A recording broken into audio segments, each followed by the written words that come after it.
Oh my goodness, there's a lot going on in the world. Hey, right now, a lot of people are paying close attention to what's happening in the Middle East, especially the growing tensions involving Israel, the United States, and Iran. And that makes sense because it's a pretty serious situation and the headlines have been moving pretty quick. But alongside the military and political developments, something else is starting to show up. The economic ripple effects. The energy markets, they're reacting. Shipping routes, they're getting disrupted. And insurance companies are reassessing the risks of cargo ships moving through parts of the region. And when those systems start feeling pressure at the same time, the effects don't stay contained to one part of the world. They eventually show up in everyday life, like fuel prices. We felt that this weekend, believe me. Transportation costs, groceries. And that's a part that a lot of people and families are starting to watch very closely right now. And that's where people in the preparedness community, they tend to start asking a few practical questions. And some of those questions are like, are you prepared if prices spike quickly? Do you have a little cash on hand if payment systems go down or the banks close for a few days? Do you have anything on hand that could work for barter if things got tight?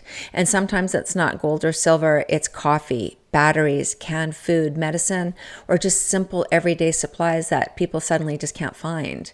Because when the systems get stressed, flexibility becomes incredibly valuable. So I'm curious about something. If supply chains got tight for a couple weeks, what's one item you already have that could become valuable for barter? Is it coffee, batteries, extra food, tools? Please drop it in the comments below. It's always interesting to see what people think might become valuable. We can all learn a thing or two. And while you're there, let me know where you're watching from and what you're seeing locally. Like, are the fuel prices moving where you live? Are food prices rising? Are store shelves looking normal? Or are they just a little thinner than usual? Because when people in different areas compare notes, we start getting a clearer picture of what's actually happening. And recently, I came across a book called The Great Unraveling: Financial Collapse, Global War, and the Fight for Survival. It's a very good book. Now, whether someone agrees with every argument in the book or not, it does raise an interesting point.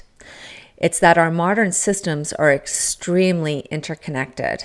Energy, debt markets, food production, supply chains, all of these systems depend on each other. So when stress appears in several places at the same time, geopolitical tension, rising energy prices, debt pressure, supply chain disruption, things can start to feel unstable really quick. And that's the part that a lot of people are watching right now. Take the Strait of Hormuz. It's a significant portion of the world's energy supply moves through that narrow shipping corridor. So if shipping through that region becomes risky or disrupted, it doesn't just affect oil prices. It affects diesel. It affects freight, shipping insurance, cargo routes.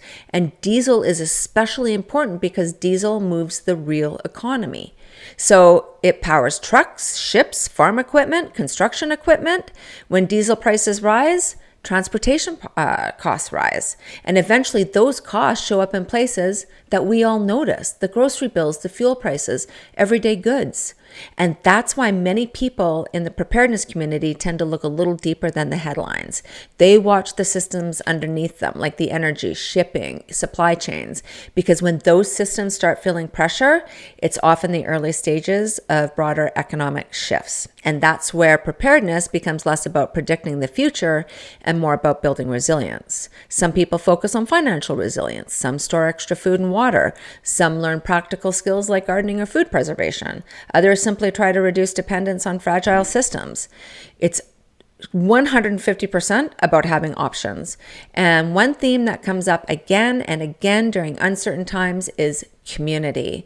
Because when systems get stressed, people rarely get through it alone. Neighbors, they help neighbors. Communities, we share information.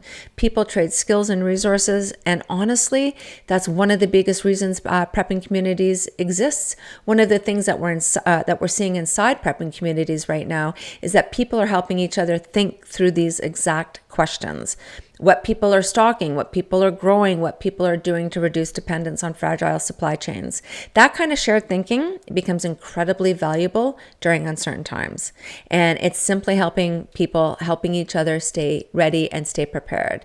Like, none of us know how the situation with Iran is going to unfold. I pray it unfolds quick and it's done.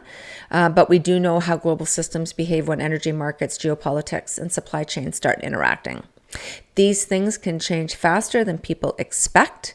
And that's why preparedness often starts with simple questions like ask yourself, do you have enough food? Do you have enough water? Do you have some emergency cash set aside? Do you have supplies that could help family and neighbors if things get tight? Even small steps can just make a huge difference if systems start getting stressed. And if you want to connect with other people who think about preparedness this way, please come check out preppingcommunities.com. Membership is free. There are people there, they're sharing ideas, forming local groups, and helping each other build resilience before it's forced on us. And it's just people building something steady together. And if you enjoy conversations like this, please make sure to like, subscribe, and ring that notification bell so you don't miss the next video. But before you go, I'm curious.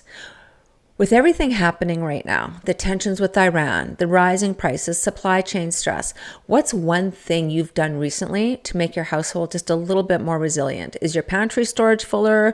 Did you get more water? Did you take out some emergency cash? Anything else? Please drop it in the comments below, because one of the best parts of preparedness is that we learn from one another. Thank you for spending a few minutes with me today. I will see you in the next video. Have a great day.